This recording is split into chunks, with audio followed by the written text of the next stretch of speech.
Masum deb tashlama bu yoqqa. Nima?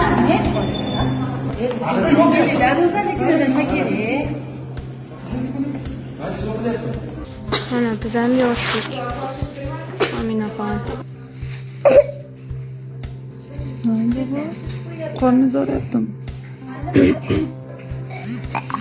Kelib boraman.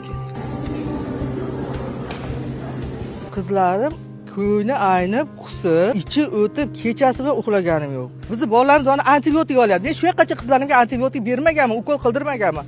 Buni jigari ketadi-ku ishdan. Shuncha ukol sistemalar 8 talab olib yotibdi. Agar ovqatdan bo'lmaganda, shu ovqatdan yegan tarbiyachilar ham hozir больницada yotibdi-ku. Kim javob beradi bu narsaga? Siz kirib doktorga ko'rning. Bunaqa jurnalistlarga ma'lumot bermang deyishyapti.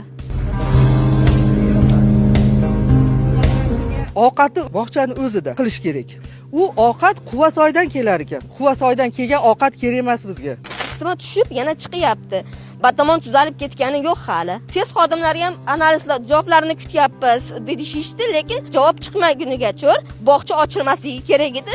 Uy bolalarga karantin e'lon qilinishi kerak edi. Taomlar bizda 2025-yil avgust oyidan bizda Garden Catering firmasidan olib kelinadi. Hozirgi kunda 52 nafar bemor shifoxonada yotib davolanadi. 3 nafar bemor reanimatsiya bo'limi.